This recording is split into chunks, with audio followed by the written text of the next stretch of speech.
Hello, and welcome to South Asia Diary with me, Mariam Wardak. Our top story today is from India.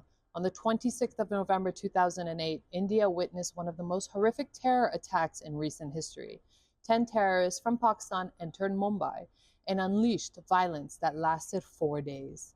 174 people were killed during the siege. Over 160 of them were innocent, and 9 were terrorists. 14 years have passed since then, however, the real culprits are yet to face the time. Also on the show, Pakistan is not unknown to street power. Over the years, many long marches have taken place and successfully catalyzed major change.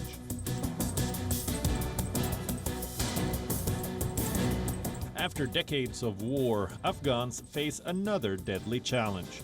Years of conflicts have left landmines and grenades scattered across the country. Kolkata decked up with Argentine and Brazilian flags as the Qatar World Cup goes underway.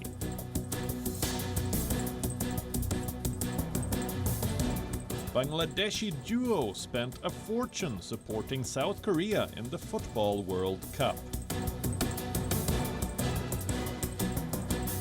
November 26th, the day no Indian can ever forget. On that day, the country's financial capital was targeted. Blood spewed, innocents killed. Security and police officials neutralized 9 of the 10 Pakistani terrorists during the attack. The last person was later hanged. And while the perpetrators of the attack have been brought to justice, the real mastermind still roams free.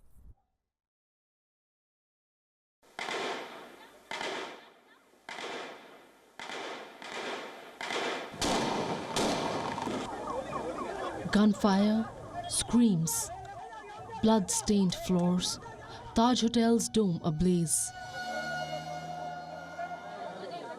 26th of November 2008 is a day India can never forget. The country witnessed one of its worst attacks in recent history. A total of 175 people were killed. Among them were innocent people, security officials, and terrorists. The attack began on November 26th and lasted until November 29th. Mumbai's iconic landmarks were targeted by Pakistani terrorists. CST, Oberoi Trident, Taj Mahal Palace and Tower, Leopold Cafe, Kama Hospital, Nariman House Jewish Community Center. 9 of the 10 terrorists were gunned down, while the lone terrorist captured alive, Ajmal Kasab, was hanged 4 years later on November 21st, 2012. 14 years have passed, and the memories of the 4-day siege continue to haunt Indians. While those who carried out the attack were brought to justice, the main masterminds roam free. Hafiz Saeed, the founder of Pakistan-based terror group Lashkar-e-Toiba, is believed to be the mastermind of the attack. In April 2022, Saeed was sentenced to 31 years in prison by an anti-terror court in Pakistan. His assets were seized and a 340,000 fine slapped. But this is not the first time he was arrested. Saeed was thrown in jail 3 years ago as well, right before the former Pakistani Prime Minister Imran Khan's visit to the United States. He was sentenced to 15 years in 2020 as well. But despite the punishments, Saeed has often been seen roaming freely, giving hate speeches in Pakistan. On the 14th anniversary of the attacks, Indian Foreign Minister S. Jaishankar remembered the victims of the deadly siege, reiterating India's call to bring the masterminds to justice. 14 years ago, on 26 November 2008, the city of Mumbai was witness to one of the most shocking terror attacks of our times. 140 Indian nationals and 26 citizens of 23 other countries lost their lives in a period of 4 days. It is incumbent on us as responsible members of the international community to remember their trauma and to persevere in our efforts to bring the perpetrators of terrorism to justice. India is among the countries leading the fight against terrorism. On multiple occasions, Prime Minister Narendra Modi has urged the world to stamp out terrorism, reiterating their duty to stop the horrors and keep people safe. Uprooting terrorism needs a larger proactive response. If we want our citizens to be safe, then we cannot wait until terror comes to our homes. We must pursue terrorists, break their support networks, and hit their finances. Despite India's efforts and strong evidence proving Pakistan's involvement in the attacks, its efforts to sanction the facilitators of the Mumbai terror attacks have been blocked for political reasons. New Delhi recently expressed its frustration after China's repeated efforts to block the proposal by India and the United States to blacklist Hafiz Saeed's son Talha Saeed and designate him as a global terrorist.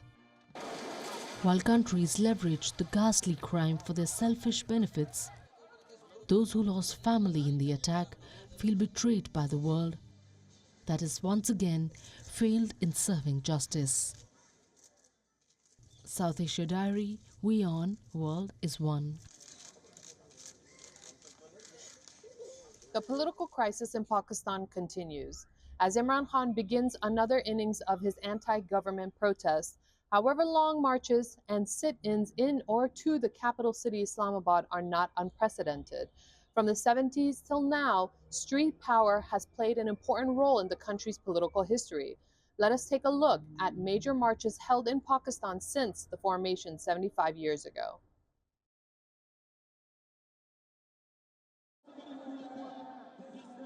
Large gatherings, crowds shouting slogans against the government, leaders standing atop trucks, uprisings backed by the people. These phrases define Pakistan's short history of long marches. After months of rallying support, Imran Khan might have called off his march to Islamabad, but marches to the capital aren't something new. Street power has played an important role in Pakistan's political history, from opponents to civil society groups, and at times the masses as a whole have occupied key cities like Islamabad. Over the last 2 decades, long marches have become known to be catalysts leading to major changes in the government. The first big protest since the 2000s began on the 7th of March 2007. Lawyers across Pakistan took to the streets against the suspension of then Chief Justice Iftikhar Muhammad Chaudhry. The top judge was fired unconstitutionally by military ruler Pervez Musharraf. The protests spread across the country. At least 80,000 people joined the rally, and the establishment had to reinstate Chaudhry to the high post. But the restoration had a short shelf life. In November of the same year, Musharraf imposed an emergency, and the Chief Justice along with 60 other judges were removed once again. People came out in greater numbers this time. In June 2008, nearly 500,000 people came out in support of the judges, calling on Musharraf to step down. The movement was key in shaping political landscape of Pakistan. Political parties like the PPP and PMLN were spearheading the protests. The march was later called off in Gujranwala after then Prime Minister Yusuf Raza Gilani's late-night speech announcing the reinstatement of former Chief Justice and all the other judges of the superior judiciary. In the year 2014, former Prime Minister Imran Khan held his first Azadi March. The long protest and the sit-in lasted for over 120 days. Khan's Pakistan's Tehreek-e-Insaf party demanded the resignation of Prime Minister Nawaz Sharif as well as an audit of 2013 elections. आप गलत साबित होते हैं जो मेरे पास सबूत है आप होंगे जिसकी वजह से आप डरे हुए हैं जिसकी वजह से आप नहीं खेल रहे इलेक्शन आपको इस्तीफा भी देना पड़ेगा जिन जिन्होंने आपके साथ मिलकर पाकिस्तानी अवाम का मैंडेट चोरी किया उन सबको हम जेलों में डलवाएंगे आर्टिकल 6 में सजाएं दिलवाएंगे ताकि आगे से किसी की जरूरत ना हो पाकिस्तानी कौम का मैंडेट चोरी करने के लिए Imran Khan called off the sit-in outside Parliament on the 17th of December. The call was in the wake of the APS Peshawar terrorist attack where 140 school children were killed. In 2019, Maulana Fazlur Rahman of the Jamaat Ulema Islam F held his long march against Imran Khan. Tens of thousands of his supporters descended on Islamabad. They demanded Imran's resignation given the growing economic crisis. The protests lasted 2 weeks and ended with no result. While the march did not make a real dent in Imran administration, it marked the beginning of Imran's political crises. In October 2020, the Pakistan Democratic Movement, an alliance of 11 opposition parties, launched their anti-government demonstration in Gujranwala. अवाम को हक़े हुक्मरानी वापस दिलाने की तहरीक है इस मुल्क में नौजवानों को बेहतर मुस्तकबिल दिलाने की तहरीक है किसान मजदूर आम आदमी को गरीब को रोटी कपड़ा और मकान दिलाने की तहरीक है In February and March this year, Bhutto once again led a massive rally against Imran Khan, known as the PPP March. The 10-day protest moved through 34 cities before reaching Islamabad. Underlying the tradition of long marches is a belief in Pakistan that changing political representatives can lead to an overall transformation. But as history is proof, the leaders who have been at the forefront of such movements have often ended up facing such movements themselves. South Asia Bureau, WION, World is One. Millions of mines and unexploded grenades are scattered across Afghanistan. Decades of war have left the country to deal with the military explosive by itself, even though Afghanistan has a team dedicated to clearing the remnants of conflict.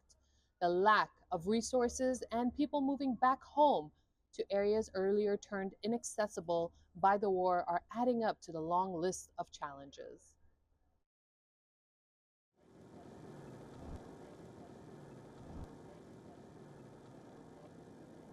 Deadly remnants of war remain hidden under the Afghan soil. Large parts of the country are littered with unexploded mines dating back to the Soviet invasion 4 decades ago. Then the brutal civil war and fighting during US intervention after the September 11 terror attacks. So more explosives lined across the country, adding to the lethal mix. People are afraid. There are a lot of mines and several types of explosives. There are old mines and there are also the current explosives the Taliban have placed. Over the years, the battle-scarred valleys in the south of Kabul bore witness to intense fighting between troops of the West and the Taliban. There are highways littered with bomb craters and roadside mosques surrounded with shrapnel damage. When the Taliban retook Kabul in August 2021, people started returning to their abandoned homes, schools, and even farmlands. And that exposed a new wave of Afghans to unexploded landmines, grenades, mortars, and improvised bombs. The victims have been the young, the elderly, men, women, and even kids. We were playing cricket. The ball was hit. The ball went over there and a bullet was over there. After I was throwing it, it exploded. Children make up for 1/3 of the casualties caused by the landmines. There is a lack of education about the dangers of the explosives, and more than that, a desperation to earn a living and bring in some money home for their poverty-stricken families. So these children are collecting the ammunition, bringing to one place, and then trying to sell them to the local tradesmen that they are coming with quad bikes and buying these things, taking to the melting factories in Kabul, or sometimes taking outside of Afghanistan. So there's like a whole kind of cycle. After a day of scavenging, 12-year-old Amjad thought he'd made a valuable discovery, but the find was devastating. The United Nations says more than 13 million items of explosive remnants have been cleared in the past 30 years. The bombs and grenades are suspected to be scattered throughout a quarter of the country, which was previously off limits due to fighting. And now, with people returning home, clearance teams struggle to keep up with the pace. The International Committee of the Red Cross says that at least 1,500 people have been killed or even wounded until August this year.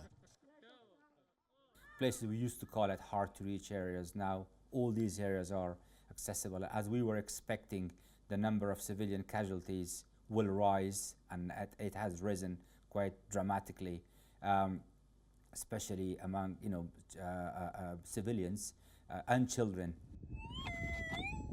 With the Taliban takeover, the fighting may have ceased, but there is no respite for war-weary Afghanistan. South Asia Bureau, WION, World is One. The FIFA World Cup is underway in Qatar. Fans across the world are donning jerseys supporting their favorite teams. India has not qualified for the championship. However, that has not stopped its people from cheering for their favorites. Our correspondent Pooja Mehta gets you this report on football fans in Kolkata.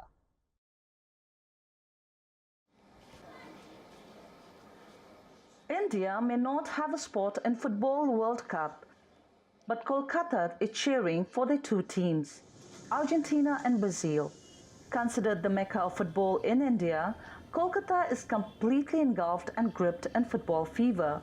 With streets decorated with flags of the two favorites, the city is a sight to behold. In the south of West Bengal's capital city, the Argentina Football Fan Club has decorated the area with footballs and banners. And posters of Lionel Messi are taking center stage. The club has also set up a big screen to air all matches. With the football anthem playing in the background, the World Cup has taken the shape of another cultural festival, lifting spirits of the city high. Put your hands together for Diego Maradona. Football runs in the blood of Bengalis. Kolkata's connection with football has not been hidden. Argentine stars Diego Maradona and Lionel Messi have visited the city in the past.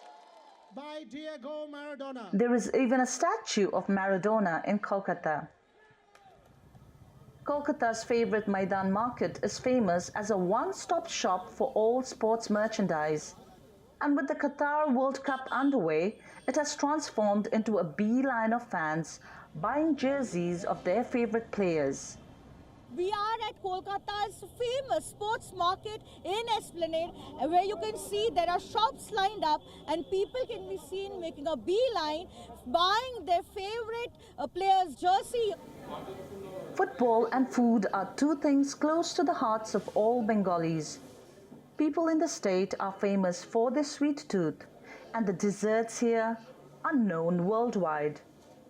Many shop owners here are making special sweet delicacies to gel with the city's sporty spirit. when the World Cup football is being held, the streets are lit up with festoons and flags of their favorite teams and players, but the sweet shops are also not behind, and they are coming up with football-themed sweets. In Kolkata, with camera person Felix Roquinat, this is Pooja Mehta for WION World is One. It's just not India, but neighbor Bangladesh has its cheerful football supporters as well.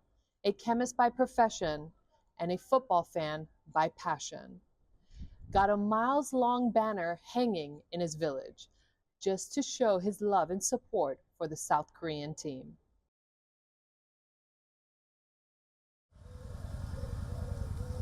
This is Abu Kausar. He is a chemist hailing from Bangladesh. And with the FIFA World Cup on, Abu and his wife Sabrina have gone the extra mile to cheer their favorite team. The extent of this couple's support for South Korea has left their neighbors amused. They have made a 3.5-kilometer long banner by sticking together hundreds of Korean flags. The $5,000 banner took 2 weeks to be made. It weaves a path from their home, passing along nearby streets and over a river into a neighboring village. I fixed the flag from my home to my in-laws' place, nearly 3.5 kilometers long. We spent $5,000 on it. My wife saved some money to sew the flag, and the rest we managed by selling a mango orchard. The extravagant tribute testifies Kausar's love of a country where he spent much of his adult life as a migrant worker.